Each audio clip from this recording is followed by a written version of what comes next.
Wait a minute. Wait a minute.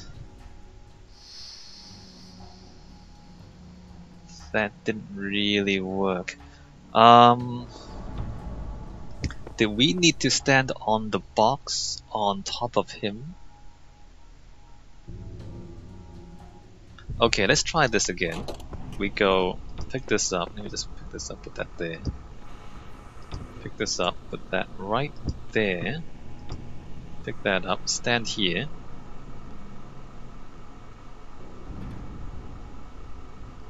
And then get up here, and then jump, right? And then play. And then we do this. We do this.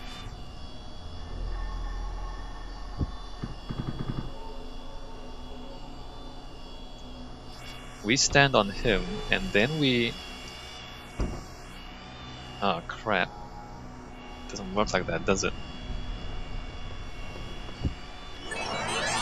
How do we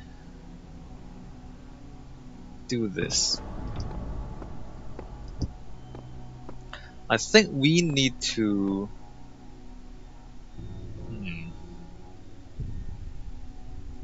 I think I know. Okay, I know. Record. Pick this up, stand here. Let's stand here for 10 seconds. And then everything else the same. Right, and then we get up here. Doesn't work though, does it? Can I do that? And then stand... why did I get knocked off?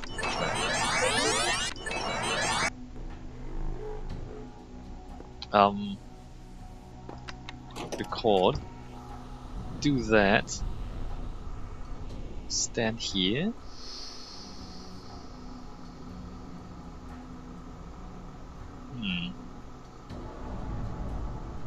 And then get up here, put that down. If I put that down and I come back onto it, does that allow me to stay on him?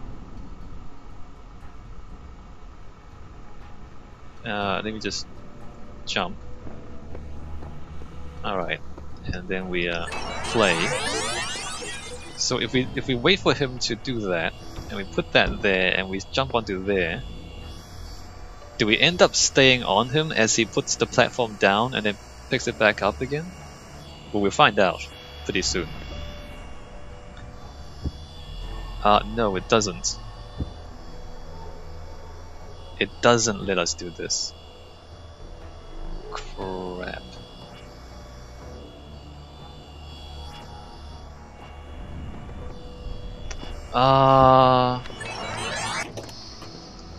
No, stop. Is there some sort of trick to this? Maybe we had it. Maybe I just didn't jump at the right time. Let's see. The box up there. Get onto him.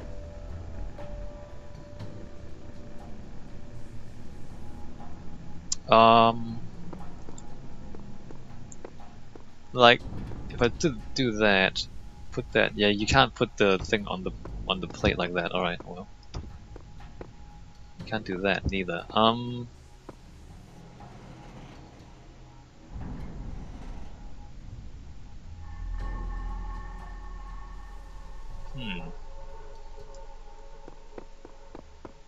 Is it enough to just jump? Maybe it's enough to just jump. Maybe this is not a thing. Alright. Let me do this. Take platform, stand. No. Stop.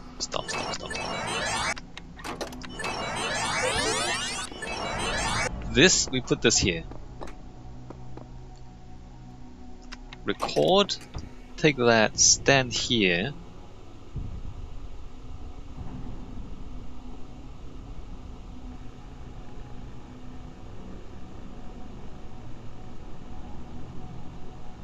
And then we come over here and we jump.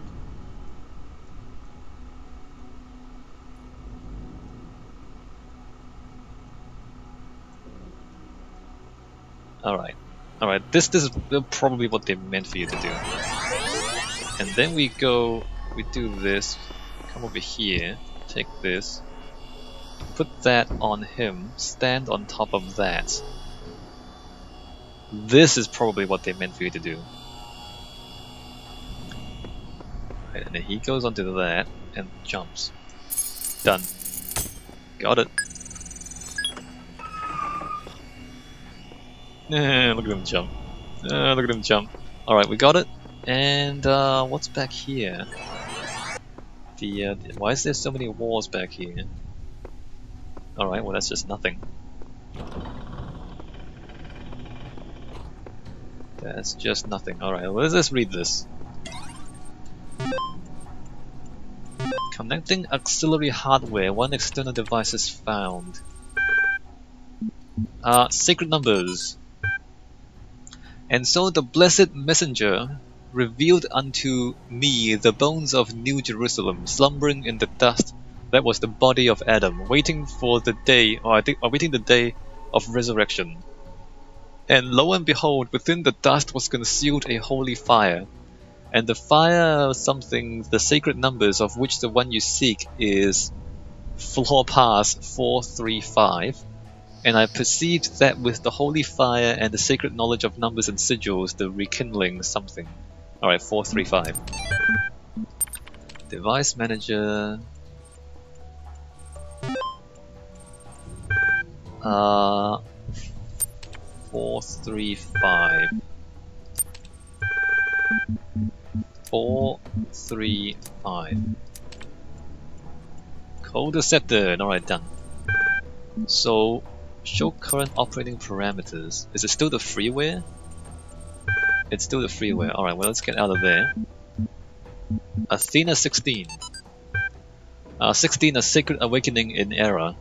The fires burned here, but beyond the incense she could smell the cold wind from the kingdom of Artemis, where something output error log. But I'm not Hephaestus, you see, for though I wield his hammer and know the secrets of his forge, I am not lame, and neither am I a god. Who are you then? They said. That's not really that interesting. Remember, .text. I don't know if anyone's ever going to read this, but if you do, if we succeeded, then I want you to know that Alexandra stayed until the last moment. I'm leaving, too tired, too broken, desperate for a few moments of peace with my remaining loved ones. But she's still here, and she won't give up. And yes, there are thousands like her all over the world, giving everything they have because they believe in humanity. But she's the one that I know, as a real person, a colleague, a friend. I know that she likes peanut ice cream, and hates strawberry, and her favorite band is Pink Floyd. Well, we found Pink Floyd. That her favorite poet is Blake, and her favorite TV show is Futurama. Era, studied at Cornell, that her dad's name was Carl, that her mom's name was Eras. I don't know if I should be ashamed for leaving, but I know that I'm proud of her. She was the best of us, remember her. So, did it not work? Did they give up? Like, was it functional when they left? It sounds like they just left before they could make it work. And that what we have now is in fact not what they intended. Which is basically the story of most software development. Except Google, I guess. But you know, you just look at any game. No game is ever what the game developers thought they were gonna make. It's always cut down, it's always run out of money, not enough budget, not enough time, and so on and so forth.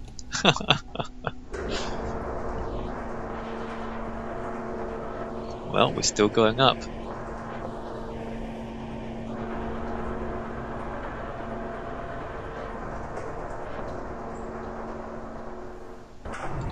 So I think jumping down is faster than taking the elevator down. I might take the elevator down next time. I mean this time. So 05 looks like that. That's a lot of pieces. Holy crap, that's a lot of pieces. Cool. It's a whole chessboard.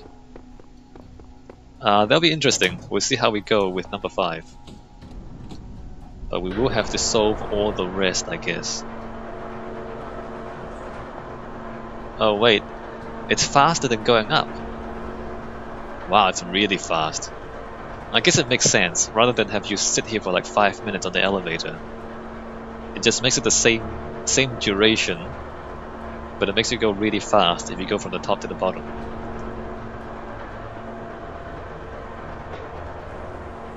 That was almost like free fall. Did you see how fast that was? That was crazy. Alright, well, we solved another thing. We solved Tower Room 4. Listen to me well, child. No. Do not ascend the tower. No. You are not meant to go Shut up. there. Your purpose lies in the Garden of Shut up. Worlds. Shut up. Alright, let's continue solving problems. Solving puzzles.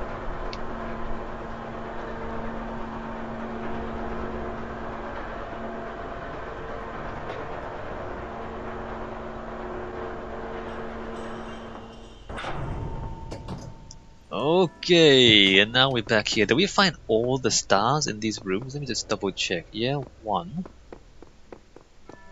2, we found all the pieces and all the stars. 3 and 4. Cool, we found all the pieces and all the stars. Alright, there's gonna be 3 stars. Awesome. 4 pieces and 3 stars. And beeping. Many ages have passed since the first words were spoken in the darkness. Initiate program. Generations of your kind have come and gone since those words. The garden has changed many times. But I remember. I remain. Okay. Only within me can you find immortality. Okay. Right, so finally the game is acknowledging that you are inside the program. So they're slowly telling you what this actually is. And so it's kind of confirming to you that you are actually inside a simulation of some kind. Don't worry if you're anything like me, you just need to take your time and the solutions will present themselves. Stay true to your path. Have you tried special device, the tools the overcome provide to us? Have you tried crossing the laser beams? Alright, beep. Alright, what do you have? Party on, dudes. From Lubomir Georgiev. Subject, the land party at the end of the universe. Sounds awesome, yo. I don't know if you folks noticed, but it's the end of the world. There's nothing we can do about it, so instead of sitting around crying, how about we have some fun before we croak? Yes, you know exactly what I'm talking about. Let's play some video games. It's a LAN party time. This guy is my kind of dude. 2 days from now, we are all getting together at the old school library. There'll be noms, drinks, music, and old school gaming. You're invited and bring your friends too, especially if they're hot. See you in 3000 BC. Lub lub. Sounds like a good plan.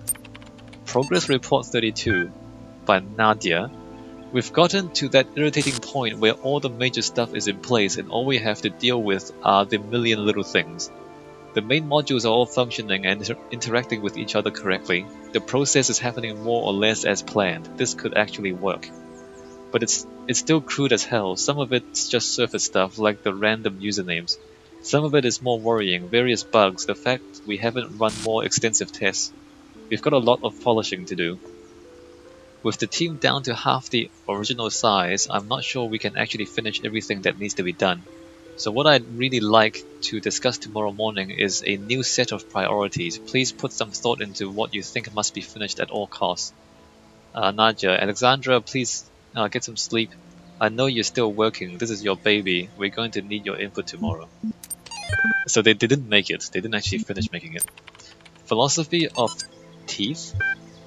Last night I had a simple but brilliant idea. Everyone who would like to write about philosophy or spirituality, especially to make some kind of grand statement about the nature of the body and the soul, should first experience a really bad tooth infection.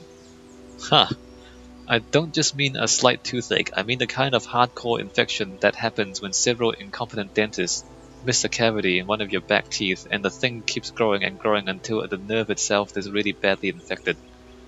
That is terrible and terrifying. I don't wish this on anyone. I mean, the pain is unimaginable. It comes in waves, and these waves drown out everything else about you. You can't talk, you can't move, you can't think. There's just pain and absolutely nothing else. It's like your brain just gets hijacked by it.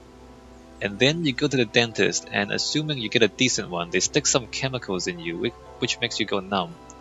Then they drill a hole in you, cut the nerve, snip snip, and it's over, just like that. Like repairing a car or a watch, your whole existence was crippled by this tiny, tiny nerve sending electrochemical signals into your brain. And this unimaginable pain, which nearly blotted out your very consciousness, can be stopped just by a little cut. Well, yeah, there's that. But you know, a root canal is pretty nasty stuff anyway. We should call this the Talos principle, but that's that's incredibly stupid. So that's not just idle speculation. I guess the point of that is that, you know, before you go speculating about metaphysics and God and morality and things, just remind yourself of the physicality of your existence. Like, you have a body, and there's nothing you can do to separate your mind from that body, is what that thing is talking about.